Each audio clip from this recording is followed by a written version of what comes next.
ساری دنیا جانتی ہے کہ سینما بازی اور ٹی وی دیکھنا ناجائز، مگر خوشی خوشی کچھ لوگوں نے اس کا راستہ خوب کشادہ کیا اور خوب کشادہ کیا۔ اسی وقت میں نے اسی وقت کہا تھا کہ آپ نے یہ جائز ہونے کا فتویٰ لکھا، اس بات کی آپ کیا ضمانت دیں گے کہ گھروں میں جب ٹی وی آئے گا تو آپ کا نمائندہ تلوار لے کے کھڑا ہوگا کہ میری تقریر جب تک نشر ہو تو چلے، اور اگر راج کپور، دلیپ کمار اور یہ اور وہ آئے تو تلوار سے تم لوگوں کو بھی ذبح کروں گا، اس ٹی وی کا بھی خاتمہ کروں گا۔ ہے آپ کے پاس کوئی انتظام؟ کہنے لگے ہم نے شرائط تو لکھ دیے ہیں کہ صرف دینی کاموں کے لیے جائز ہے۔ میں نے کہا نمبر 1 تو یہ کہ پھر ہم کو بھی آپ سب علماء اور مفتیان کرام ایک اجازت دیں کہ عہد رسالت میں جن شرائط کے ساتھ مسجدیں تھیں اور مسجدوں میں ان شرائط کے ساتھ عورتیں آتی تھیں، انہی شرائط کا وجود آج بھی ہو تو عورتوں کو مسجد میں جانا جائز ہے، اس شرط کے ساتھ جائز ہے۔ مگر لوگ تو شرط اڑا دیں گے اور کہیں گے علامہ صاحب نے فتویٰ دیا ہے کہ عورتیں مسجد میں آئیں۔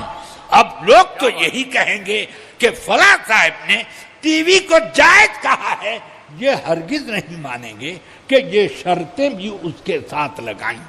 اب بڑھتے بڑھتے بڑھتے بڑھتے اب وہ ٹی وی مسجد کے ممبر پر بھی آ گیا۔ اب یہ حال ہے کہ مسجدوں کو اب سنیما گھر بنا دیا گیا، اور آدمی کو نہیں، آدمی کی تصویر کو مبلغ بنا دیا گیا، اور آدمی کی تصویر سے لوگ مرید ہونے لگے، تصویر سے مرید ہونے لگے۔ یا اللہ، اب قیامت کتنی دور رہ گئی، یہ کیا ہو رہا ہے؟ ایسے ایسے مناظر پیدا ہوتے جا رہے ہیں کہ اب مسجد کے ممبر پر ٹی وی رکھا ہے اور ایک تصویر کچھ جملے بولتی ہے، اور سب مرید ہونے کے لیے، طالب ہونے کے لیے اس جملے کو تصویر کے ساتھ ساتھ دہراتے ہیں۔ میرے آقا سرور کائنات صلی اللہ علیہ وسلم نے جانداروں کی تصویر کو گھر میں رکھنے سے کیوں منع کیا؟ کیا وجہ تھی؟ یہ بت پرستی سے مشابہ ایک کام، اس وجہ سے فرمایا آپ لوگ اپنی جگہوں بیٹھے رہے ہیں، حضرت بعد میں ان سے مصافحہ کیجئے گا۔ حضرت نعرہ رسالت درود شریف صلی اللہ علیہ نبی الامی والہ صلی اللہ تعالی علیہ وسلم، صلاۃ و سلام علیک یا رسول اللہ صلی اللہ تعالی وبارک وسلم۔ مجھے یہ کہنا تھا کہ ذرا سوچو آقا کائنات نے یہ حکم کیوں دیا کہ جس گھر میں جاندار کی تصویر ہوگی فرشتے اس میں نہیں آئیں گے۔ مسجد میں میرے آقا سرور کائنات نے فرمایا مسجد کے لیے کہ جس شخص نے کچا لہسن، کچی پیاز یا گندنا کھایا ہو ہماری مسجدوں میں نہیں آ سکتا۔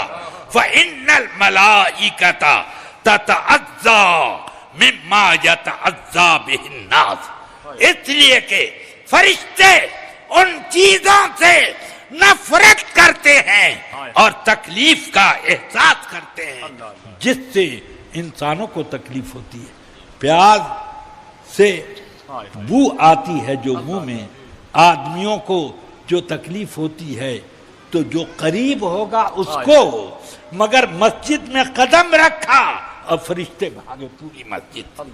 اب ذرا آپ سوچو کہ فرشتے بھاگ جاتے ہیں ایسی چیزوں سے، تو اب میں آپ سے پوچھتا ہوں کہ تصویر کے معاملے میں میرے آقا نے فرشتوں کا حوالہ دیا، پیاز لہسن کھا کر مسجد میں جانے سے یہ فرشتوں کا حوالہ دیا، اب میں کیا آپ سے پوچھ سکتا ہوں کہ یہ ٹی وی میں جو تصویر ہے، اگر یہ تصویر نہیں ہے تو کیوں لائے؟ کیوں لائے؟ آپ کہتے ہو کہ علماء کا اختلاف ہے. ارے علماء کا 1000 اختلاف ہوا کرے، تو اب اس کا مطلب یہ ہے کہ علماء کا اختلاف لہذا میں بھی رفع یدین کروں گا. علماء کا اختلاف ہے قراءت خلف امام کیا کروں گا. علماء کا اختلاف ہے لہذا میں میرے سر سے لے کے پاؤں تک خون بہ جائے میں نماز پڑھتا رہا کروں گا. یہ سب علماء کا اختلاف ہے. اسی طرح چلے گا؟ نہیں، بلکہ اس میں علماء کا بھی فرق دیکھنا ہوگا اور علماء کے اختلاف کی نوعیت کو بھی سمجھنا ہوگا. اور یہ سب بات کی چیز سب سے پہلے یہ دیکھنا ہوگا کہ نبی کے فرمان اور ان کی نصوص کو بدلنا کسی مولوی کے لیے آسان نہیں. اور آج 4 روز سے گلیوں میں نماز کی تبلیغ کرنے کے لیے اٹھا، مسائل دین نہیں معلوم، مگر اتنی ہمت اور جرأت بڑھ گئی کہ اب وہ مسجدوں میں لے کر کے چلے آئے. العیاذ باللہ. اور اس کے اوپر باقاعدہ ان کی پشت پناہی کی جاتی ہے. اس طرح کے مسائل اور بھی 1-2 نہیں ہیں. آقا کائنات نے فرمایا کہ تصویر بنانے والا قیامت کے دن سب سے سخت عذاب پائے گا. ان اشد الناس عذابا یوم القیامہ المصورون. یہ میرے آقا نے فرمایا. وہ تو دیکھ رہے ہیں اور ان پر وحی بھی آ رہی ہے کہ عذاب کی نوعیتیں کیسی، کس گناہ پر کیسی ہوگی، یہ تو وہ دیکھ رہے ہیں، وہ بتا رہے ہیں. مگر جن لوگوں کو نبی کے بتانے پر اعتماد نہ ہو بلکہ وہ یہ سمجھے کہ نہیں یہی سب سے اچھی چیز ہے، تو یہ اس غلطی کا کیا جواب؟